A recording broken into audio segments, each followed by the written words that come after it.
नमस्कार दोस्तों। Super TET की परीक्षा में भाषा से रिलेटेड कुल 40 अंक के प्रश्न पूछे जाते हैं, जिसमें 3 लैंग्वेज से प्रश्न पूछे जाते हैं। पहला हिंदी, दूसरा संस्कृत और तीसरा अंग्रेजी। हिंदी से अकेले 20 अंक के प्रश्न पूछे जाते हैं। इस वीडियो में आप सुपर टेट 2018 जिसकी परीक्षा उत्तर प्रदेश में 68,500 सहायक अध्यापकों की भर्ती के लिए आयोजित की गई थी, उस पेपर के हिंदी पार्ट का कंप्लीट सोल्यूशन देखने जा रहे हैं। ये प्रश्न पत्र सेट ए के अनुसार है। अगर आप सुपर टेट 2018 और सुपर टेट 2019 यानी कि 68,500 और 69,000 सहायक अध्यापकों की भर्ती के लिए आयोजित की गई परीक्षा का कंप्लीट पेपर सोल्यूशन डिटेल में देखना चाहते हैं तो इस वीडियो के बाद इस वीडियो का डिस्क्रिप्शन जरूर चेक करिएगा। और अगर आप चैनल पर पहली बार विजिट कर रहे हैं तो इसको सब्सक्राइब करते हुए बेल आइकन को जरूर प्रेस कर लीजिएगा। चलिए दोस्तों, आज के इस महत्वपूर्ण वीडियो को शुरू करते हैं। पहला प्रश्न आप अपने स्क्रीन पर देख पा रहे होंगे। इसके लिए इंस्ट्रक्शन दिया गया है। नीचे दिए गए अपठित गद्यांश को ध्यानपूर्वक पढ़ करके पूछे गए प्रश्न का उत्तर दीजिए। यहां पर एक हमें अनसीन पैसेज दिया गया और एक प्रश्न दिया गया, इसका उत्तर हमें देखना है। पहले प्रश्न को पढ़ लेते हैं। प्रजातंत्र की सफलता के लिए क्या आवश्यक है? प्रजातंत्र की सफलता के लिए क्या आवश्यक है, ये हमसे पूछा गया है। चलिए अब पैराग्राफ को पढ़ते हैं। मनुष्य के लिए साक्षरता की सर्वाधिक आवश्यकता है। निरक्षर व्यक्ति अपना विकास नहीं कर सकता।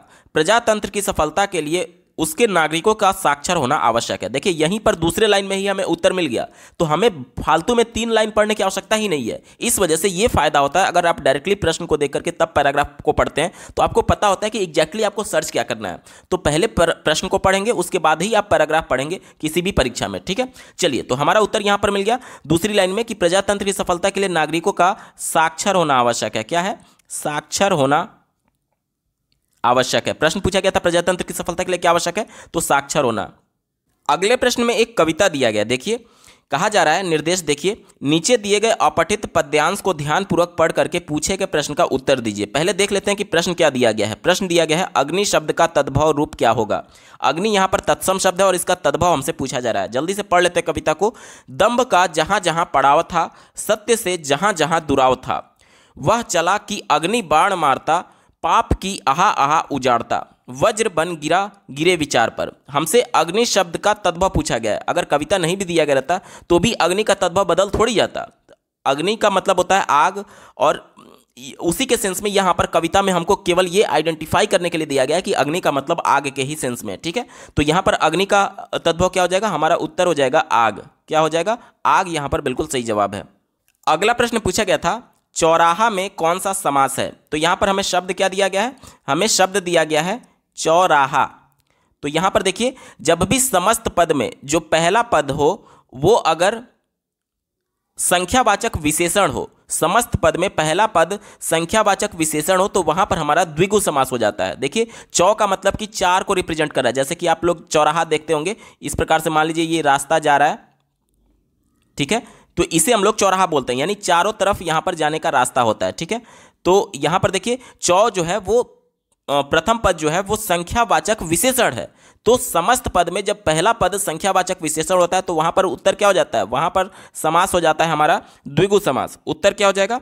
उत्तर हो जाएगा द्विगु समास। यहां पर बिल्कुल एप्रोप्रिएट जवाब हो जाएगा द्विगु समास, ठीक है। चलिए, अगला प्रश्न पूछा गया था, जिसके हाथ में चक्र हो के लिए एक शब्द लिखिए। यानी कि ये वाक्यांश के लिए एक शब्द है। तो भगवान विष्णु के हाथ में चक्र होता है और उन्हें चक्रपाणी बोलते हैं। क्या होता है इसका उत्तर? चक्रपाणी। यहां पर बिल्कुल एप्रोप्रिएट जवाब हो जाएगा। उत्तर हो जाएगा चक्रपाणी। दोस्तों, मैं बता दूं कि सुपर टेट 2018 यानी 68,500 सहायक अध्यापकों की भर्ती के लिए जो परीक्षा की आयोजन किया गया था उसमें ऑप्शंस नहीं दिए गए थे। ये लिखित परीक्षा थी जिसका उत्तर आपको एक शब्द में या फिर अधिकतम एक लाइन में लिख करके उत्तर देना था, ठीक है। इसीलिए यहाँ पर आपको ऑप्शन नहीं दिख रहे हैं। तो हमसे प्रश्न पूछा गया था, जिसके हाथ में चक्र हो उसके लिए एक शब्द, तो चक्रपाणी यहाँ पर बिल्कुल एप्रोप्रिएट जवाब हो जाएगा। अगला प्रश्न पूछा गया था, कंघी का तत्सम शब्द क्या है? देखिए, कंघी जो शब्द है जो हम लोग दैनिक जीवन में प्रयोग करते हैं, ये शब्द का प्रयोग कंघी, ये तद्भव शब्द है। यानी कि जो संस्कृत से शब्द लिया गया था उसमें विकार उत्पन्न हो गया और विकार उत्पन्न होने के बाद से ये कंघी शब्द बन गया। इसका जो संस्कृत से हुबहू लिया गया शब्द था वो था कंकती। क्या था? कंकती था, ठीक है, कंकती था। यानी कि कंघी का यहां पर तत्सम शब्द क्या हो जाएगा? कंकती। इसका बिल्कुल सटीक उत्तर हो जाएगा। अगला प्रश्न पूछा गया था, व्यूह का विलोम शब्द क्या है? तो व्यूह का विलोम शब्द निर्व्यूह होता है। क्या होता है? निर्व्यूह। यहां पर बिल्कुल एप्रोप्रिएट जवाब हो जाएगा, या फिर अव्यूह भी कह सकते हैं, ठीक है। अव्यूह भी यहां पर सही होगा। चूंकि यहां पर लिखित परीक्षा थी इस वजह से कोई ऑप्शन तो दिए गए नहीं गए हैं, तो जो भी बालक, इन दोनों में से कोई भी विकल्प लिखा था, मतलब उत्तर दिया था, उसका आंसर सही माना गया था आयोग के द्वारा। ठीक है, तो व्यूह का विलोम क्या हो जाएगा, निर्व्यूह या फिर अव्यूह। अगला प्रश्न पूछा गया था, राम का घर दूर है, इस वाक्य में कौन सा कारक है। तो देखिए यहां पर कारक चिन्ह क्या यूज किया गया, का कारक चिन्ह यूज किया गया, राम का घर दूर है। तो का, जैसे कि मैं बोलूं कि ये दिनेश का पुस्तक है या फिर यह कार दिनेश का है, तो यहां पर जो दिनेश और कार के बीच में रिलेशन बताया जा रहा है कि ये कार दिनेश का है या फिर ये पुस्तक दिनेश की है। तो का जो कारक चिन्ह होता है, का, की, के, ये संबंध कारक होता है। तो यहां पर उत्तर क्या हो जाएगा, संबंध कारक हो जाएगा। जैसे आपने पढ़ा होगा, कर्ता ने कर्म को करण से, संप्रदान को के लिए, अपादान से अलगाव की स्थिति में संबंध का, की, के, ना, नी, ने, रा, री, रे। तो देखिए हमसे का पूछा गया था, का कारक चिन्ह के बारे में, तो ये कौन सा कारक होता है, ये संबंध कारक होता है। उत्तर क्या हो जाएगा आपका, संबंध कारक, बिल्कुल सटीक जवाब है। अगला प्रश्न पूछा गया था, मैंने कहा होगा, वाक्य किस प्रकार का है। जैसे कई बार क्या होता है, ऐसी सिचुएशन बन जाती है कि आपसे कोई अगला बंदा है जो आपसे बातचीत कर रहे हैं, जिससे आप, वो कहते हैं कि आपने ऐसा कहा था, आपको याद नहीं आता एग्जैक्टली कि आपने कहा था या नहीं कहा था, तो आप कहते हैं कि हाँ हो सकता है मैंने कहा होगा, यानी कि आप संदेह में हैं, आप कंफर्म नहीं है कि आपने कहा था या नहीं कहा था, आपको संदेह है कि एग्जैक्टली वो बात मैंने कही थी या नहीं कही थी, यानी मैंने कहा होगा, आपको कहीं ना कहीं संदेह है। इस वजह से इसे हम लोग संदेहवाचक वाक्य बोलते हैं। क्या बोलते हैं, संदेहवाचक वाक्य सही जवाब हो जाएगा। ठीक है, उत्तर क्या हो जाएगा, संदेहवाचक वाक्य। अगला प्रश्न पूछा गया था, यहां पर देखिए, अस कहीं कुटिल भई उठ ठाड़ी, मानहु रोष तरंगनी बाढ़ी। रोष का मतलब क्या होता है, गुस्से में। ठीक है, तो यानी इसका अर्थ क्या हुआ कि ऐसा कहकर कुटिल कैकई, देखिए यहां पर कुटिल कैकई की बात की गई है, ऐसा कहकर कुटिल कैकई उठ खड़ी हुई, मानो क्रोध की नींद उमड़ी हो, मानो क्रोध की नींद उमड़ी हो। तो हमसे पूछा जा रहा है कि मानहु के द्वारा कौन सा अलंकार है। ध्यान से समझिएगा, जब भी समानता होने के कारण उपमेय में उपमान होने की कल्पना की जाए तो वहां पर उत्प्रेक्षा अलंकार होता है। जैसे इसको पहचानने की सबसे अच्छी ट्रिक ये है कि मनु, ध्यान से समझिएगा, मनु, जनु, इसके अलावा जनहु, इसके अलावा जानो, इसके अलावा मानो, इसके अलावा मानहु, ये जितने वर्ड अगर आपको दिख जाएं किसी भी काव्य में, कविता में, तो वहां पर अगर अलंकार पूछता है तो इन सब के वजह से हमेशा वहां पर उत्प्रेक्षा अलंकार होगा। तो इसका उत्तर क्या हो जाएगा, इसका उत्तर हो जाएगा उत्प्रेक्षा अलंकार, यहां पर बिल्कुल सही जवाब है। अगला प्रश्न पूछा गया था, वह अपना सिर खुजलाता है, वाक्य में सकर्मक या अकर्मक कौन सी क्रिया है। तो देखिए जब भी क्या लगाकर अगर हम लोग प्रश्न पूछें और उसका उत्तर हमें मिल जाए वाक्य में, तो उसे हम लोग सकर्मक क्रिया बोलते हैं। जैसे कि अगर मैं पूछूं कि वह क्या खुजलाता है, तो उत्तर मिल रहा है कि वह सिर खुजलाता है, तो हमें उत्तर मिल गया वाक्य में ही। जब उत्तर मिल जाता है तो उसे हम लोग सकर्मक क्रिया कहते हैं, यानी कि कर्म के साथ यहाँ पर वाक्य है, इसमें कर्म भी दिया गया है। वह क्या खुजलाता है, तो सिर खुजलाता है, तो यानी कि सिर जो है यहाँ पर एक तरीके से कर्म हो गया, और खुजलाना क्या हो गया, ये क्रिया हो गया। ठीक है, और वह यहाँ पर सब्जेक्ट है यानी करता है। ठीक है, और अपना यानी कि संबंध कारक यहाँ पर बताने की कोशिश की जा रही है, अपना खुद का खुजलाने की कोशिश की जा रही है, यानी कि यहाँ पर चूंकि कर्म साथ में है इसलिए सकर्मक क्रिया यहाँ पर बिल्कुल एप्रोप्रिएट जवाब हो जाएगा। हमसे पूछा गया था वाक्य में सकर्मक या अकर्मक कौन सी क्रिया, तो उत्तर हो जाएगा सकर्मक क्रिया है वाक्य में। उत्तर क्या हो जाएगा, सकर्मक क्रिया। अगला प्रश्न पूछा गया था, वीर रस का स्थायी भाव लिखिए। तो वीर रस का जो स्थायी भाव होता है वो क्या होता है, वो उत्साह होता है। उत्साह यहां पर बिल्कुल सही जवाब हो जाएगा। अगला प्रश्न पूछा गया था, उन्मेष में किस उपसर्ग का प्रयोग हुआ है। तो देखिए उन्मेष कैसे बना हुआ है, ये बना हुआ है उत प्लस मेष मिलकर के उन्मेष बना हुआ है। यहां पर मूल शब्द मेष है, मेष का मतलब होता है भेड़, और उत में जब जुड़ेगा तो ये बन जाएगा उन्मेष। क्या बन जाएगा, उन्मेष। देखिए उपसर्ग क्या होते हैं, जो किसी मूल शब्द में प्रयुक्त हो करके उससे पहले जुड़ करके उसका अर्थ बदल दे। इसका अर्थ था भेड़, मेष का अर्थ होता है भेड़, और उन्मेष का अर्थ होता है प्रकट होना या फिर आंखें खुलना। ठीक है, तो यहां पर उपसर्ग क्या हो जाएगा, उपसर्ग हमसे पूछा गया था तो उत उपसर्ग लगा हुआ है। अगर यहां पर हमसे संधि पूछता तो संधि हमारा व्यंजन संधि हो जाता है। जैसे देखिए उत यहां पर जुड़ा हुआ है, उत धन मेष जुड़ा हुआ है, ठीक है। तो यहां पर इसका अंतिम वर्ण क्या मिल रहा है, त मिल रहा है, और पहला वर्ण क्या मिल रहा है, म मिल रहा है। तो देखिए व्यंजन संधि का ये नियम ये कहता है कि जब भी व्यंजन संधि का ये नियम ये कहता है कि किसी भी वर्ग के पहले वर्ण जैसे कि क हो गया, च हो गया, ट हो गया, त हो गया, प हो गया का मेल न या फिर म, इन दोनों में से किसी भी वर्ग के पहले वर्ण का अगर मेल होता है तो उसके स्थान पर उसी वर्ग का पांचवा वर्ण बन जाता है। जैसे कि देखिए यहां पर त वर्ग का मेल किससे हो रहा था, म से हो रहा था, तो इसी वर्ग का त वर्ग का पांचवा वर्ण क्या होगा, देखिए त थ द ध न, यानी कि ये न में कन्वर्ट हो जाएगा। और चूंकि नीचे हलंत था तो इसके भी नीचे हलंत आ जाएगा। हलंत का मतलब आप सीधे समझ सकते हैं कि ये एक तरीके से स्वर रहित इसका उच्चारण हो रहा है, और इसी को आप लोग आधा के तौर पर समझ सकते हैं, आधा वर्ण समझ सकते हैं। तो देखिए यहां पर कैसे बनेगा, ऊ तो पहले से अलग से ही था तो ऊ बन जाएगा, और इसके बाद से न नीचे हलंत है, इसका मतलब आधा न है यानी न हो गया।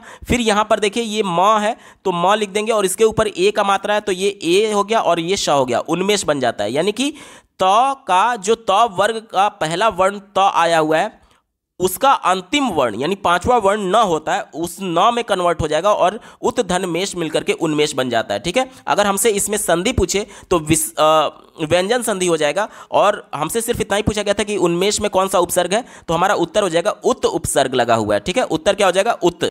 अगला प्रश्न पूछा गया था जिसके पास तुरंत सोचने की शक्ति हो के लिए एक शब्द लिखिए, यानी वाक्यांश के लिए एक शब्द पूछा गया है, तो इसका उत्तर हो जाएगा प्रत्युत्पन्नमति। क्या हो जाएगा, प्रत्युत्पन्नमति इसका बिल्कुल सही जवाब हो जाएगा। प्रत्युत्पन्नमति का मतलब क्या होता है, जिसके पास तुरंत सोचने की शक्ति हो, यही इसका सही उत्तर है।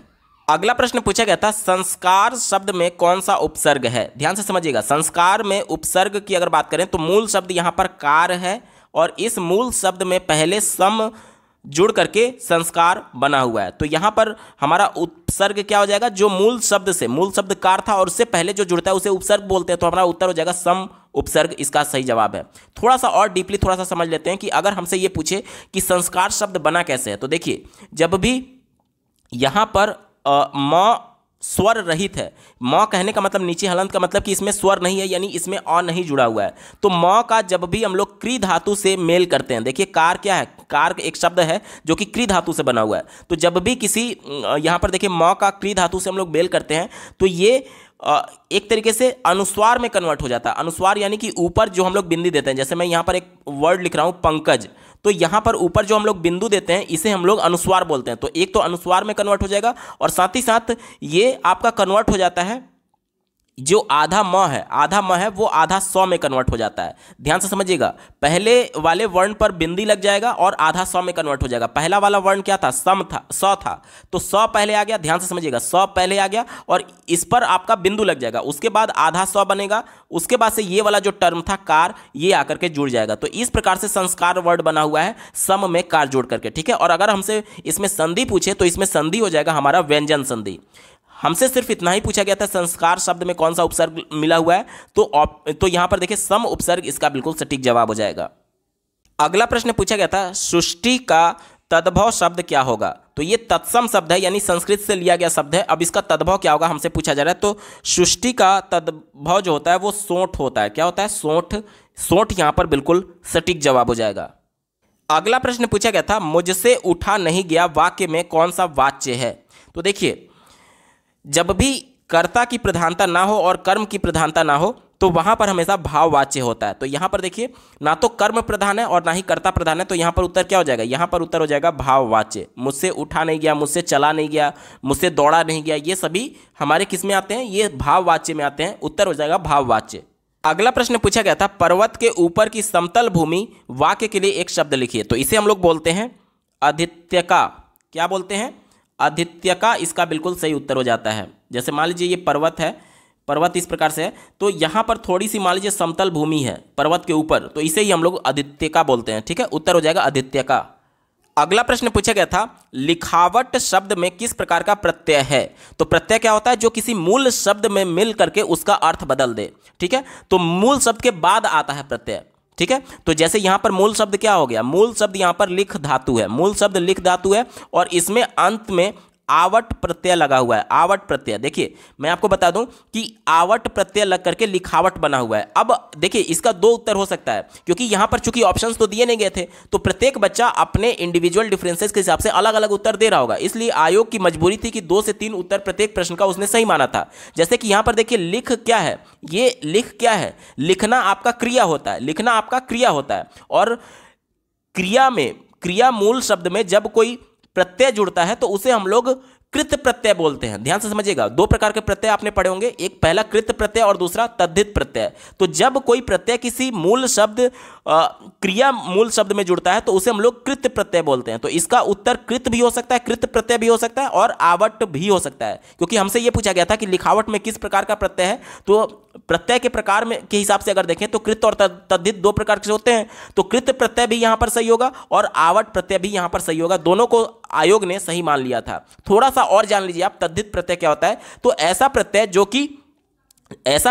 कि संज्ञा शब्द, सर्वनाम शब्द, विशेषण शब्द और अवयव शब्दों के साथ जुड़ते हैं, उसे हम लोग तद्धित प्रत्यय बोलते हैं। जैसे कि अगर मैं आपसे बोलूं कि बच्चा क्या है, बच्चा संज्ञा है, और इस संज्ञा में अगर मैं पन जोड़ दूं तो क्या बन जाता है, बचपन बन जाता है। क्या बन जाता है, बचपन बन जाता है। तो यहां पर देखिए पन प्रत्यय किस में जुड़ा, ये संज्ञा शब्द में जुड़ा। तो जो भी प्रत्यय संज्ञा शब्द या फिर सर्वनाम शब्द या फिर अवयव शब्द या फिर विशेषण शब्द में जुड़ते हैं उसे हम लोग तद्धित प्रत्यय बोलते हैं। तो ये तद्धित प्रत्यय हो जाएगा। तो चूंकि फिर से प्रश्न पर लौट आते हैं, हमसे पूछा गया लिखावट में किस प्रकार का प्रत्यय है। तो लिखावट चूंकि क्रिया है, लिख क्रिया धातु है, तो क्रिया में जो भी प्रत्यय जुड़ता है उसे हम लोग कृत प्रत्यय बोलते हैं या फिर आवट, यानी कृत प्रत्यय या फिर आवट इसका बिल्कुल सही उत्तर होगा। अगला प्रश्न पूछा गया था काला सागर में कौन सी संज्ञा है। तो देखिए कोई भी एक संज्ञा का मतलब क्या होता है, किसी का भी नाम, चाहे जगह का नाम हो, व्यक्ति का नाम हो, किसी वस्तु का नाम हो। तो यहां पर देखिए काला सागर किसी सागर का नाम है, और जिन शब्दों से किसी विशेष व्यक्ति, स्थान अथवा वस्तु का बोध हो उसे हम लोग व्यक्तिवाचक संज्ञा कहते हैं। जैसे कि सागर, तो अगर केवल मैं सागर वर्ड यूज करता तो कोई भी सागर हो सकता था, लेकिन काला सागर यानी स्पेसिफिक एक सागर की बात की जा रही, जो कि काले सागर की बात की जा रही, यानी पर्टिकुलर जब किसी विशेष व्यक्ति, स्थान या वस्तु की बात की जाती है तो वहां पर हमारा क्या हो जाता है, वहां पर हमेशा व्यक्तिवाचक संज्ञा हो जाता है। तो इसका उत्तर क्या हो जाएगा, ये कौन सा संज्ञा है, व्यक्तिवाचक संज्ञा यहां पर बिल्कुल सही जवाब हो जाएगा। ठीक है, व्यक्तिवाचक संज्ञा। अगला प्रश्न पूछा गया था प्रधानमंत्री में कौन सा समास है। ध्यान से समझिएगा, प्रधानमंत्री की बात की गई है, इसमें समस्त पद की अगर मैं बात करूं तो समस्त पद यहां पर प्रधानमंत्री है, और इसमें प्रथम पद की बात करूं तो प्रथम पद इसमें प्रधान है और उत्तर पद मंत्री है। तो देखिए प्रधानमंत्री में प्रधान पद जो है यानी कि सभी मंत्रियों में प्रधान, तो यहां पर जो प्रधान शब्द है वो विशेषण है और दूसरा शब्द विशेष्य है, यानी कि पहला शब्द विशेषता बताता है दूसरे की कि मंत्री कैसा है, प्रधानमंत्री है। तो यहां पर जब पहला पद विशेषण हो और दूसरा पद विशेष्य हो तो वहां पर कौन सा समास होता है, वहां पर हमारा कर्मधारय समास होता है। क्या हो जाएगा इसका उत्तर, कर्मधारय समास इसका बिल्कुल सटीक जवाब हो जाएगा। कर्मधारय समास इसका सही उत्तर है। कर्मधारय समास यहां पर सही उत्तर हो जाएगा, क्योंकि प्रधान जो शब्द है वो विशेषता बता रहा है मंत्री की कि मंत्री कैसा है, सब में प्रधान है। ठीक है, तो कर्मधारय समास यहां पर बिल्कुल सटीक उत्तर होगा। दोस्तों सुपर टेट 2018 यानी 68,500 पीआरटी पेपर के हिंदी पार्ट का कंप्लीट पेपर सॉल्यूशन आपने देखा। आपको ये वीडियो कैसा लगा कमेंट के माध्यम से जरूर बताइएगा, क्योंकि आपका एक कमेंट मुझे मोटिवेट करेगा ऐसे ही महत्वपूर्ण वीडियो लाने के संदर्भ में। अगर आप सुपर टेट 2018 और 2019 यानी 68,500 और 69,000 के कंप्लीट पेपर सॉल्यूशन को डिटेल में देखना चाहते हैं तो इस वीडियो के बाद इस वीडियो का डिस्क्रिप्शन जरूर चेक करिएगा, और अगर आप चैनल पर पहली बार विजिट कर रहे हैं तो इसको सब्सक्राइब करते हुए बेल आइकन को जरूर प्रेस कर लीजिएगा। इस वीडियो को देखने के लिए आपका बहुत बहुत धन्यवाद। भगवान करे आपका दिन शुभ हो।